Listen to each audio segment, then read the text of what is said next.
శ్రీ పొట్టి శ్రీరాములు నెల్లూరు జిల్లా బుచ్చిరెడ్డిపాలెం మండలంలోని జొన్నవాడలో వెలసి ఉన్న శ్రీ మల్లికార్జున సమేత కామాక్షతాయి అమ్మవార్లను దర్శించుకున్న కోవూరు నియోజకవర్గ తెలుగుదేశం పార్టీ అభ్యర్థి వేమిరెడ్డి ప్రశాంతి రెడ్డి, ఎంపీ అభ్యర్థి వేమిరెడ్డి ప్రభాకర్ రెడ్డి, ఇన్ఛార్జ్ పొలంరెడ్డి దినేష్ రెడ్డి.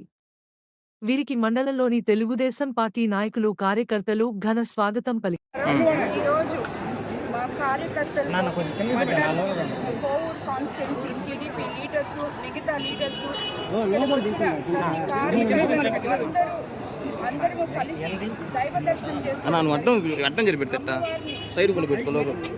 తీసుకెళ్లాలని, మాకు మనస్థైర్యాన్ని ఇవ్వాలని, దేనికి చెల్లించకుండా ఈ ఎన్నికల్లో సాధించాలని అమ్మవారిని కోరడం జరిగింది. అందుకే మా నాయకులందరూ కలిసి రావడం జరిగింది. ఈరోజు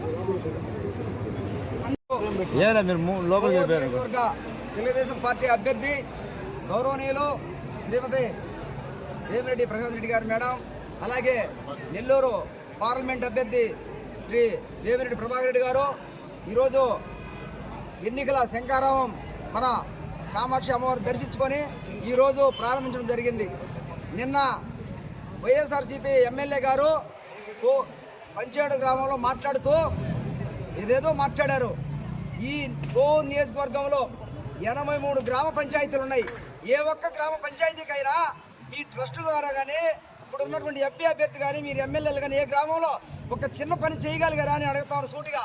మీరు పని చేయకుండా మీ నాయకులు ఈరోజు 83 గ్రామ పంచాయతీలలో కూడా మీతో నడిచిన వాళ్ళందరూ కూడా, అయ్యా ఈ ఎమ్మెల్యే దాడులు మేము తట్టుకోలేకున్నాము, కేవలం తెలుగుదేశం పార్టీ కార్యకర్తలనే కాదు మమ్మల్ని కూడా ఇతను హింసిస్తున్నాడని గ్రామంలో ప్రతి మీ కార్యకర్తలు, మీ నాయకులందరూ కూడా తెలుగుదేశం పార్టీ వైపు చూస్తూ ఉన్నారు. మీ హరాస్మెంటు, మీ ధన దోపిడీ ఇది తట్టుకోలేకపోతూ ఉన్నారు. మీరు వాటి మీద పరిశీలన చేసుకొని వాటిని తగ్గించుకొని మీ నాయకత్వం పనిచేసుకోలే కానీ అట్లా కాకుండా వ్యక్తిగత దూషణలో మాట్లాడడం ఎంతవరకు సబబు అని మీరు ఆలోచన చేయాలా. మాట్లాడేటప్పుడు అందరికీ ఉంటారు, ప్రతి కుటుంబంలో తల్లి, తండ్రి, చెల్లి, అక్క అందరూ ఉంటారు. వాళ్ళందరితో కూడా సమానంగా మనం చూసుకోవాలి తప్ప ఎదుటి వ్యక్తుల్ని ఏదో మాట్లాడతామో అనుకోవడం తప్పు.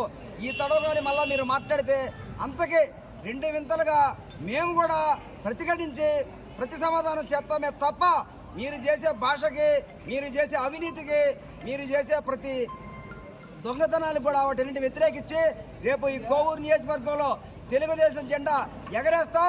అలాగే రాష్ట్రంలో చంద్రబాబు నాయుడు గారిని ముఖ్యమంత్రి అయ్యేదాకా కూడా తెలుగుదేశం పార్టీ కుటుంబ సభ్యులందరం కూడా ఏకతాటిగా పనిచేసి ఇక్కడ తెలుగుదేశం జెండా ఎగరేసే దాంట్లో అందరం కూడా కలిసిమెలిసి పనిచేస్తామని నాకు ఈ అవకాశం ఇచ్చినటువంటి పెద్దలందరికీ కూడా తెలియజేసుకుంటా ఉన్నాను.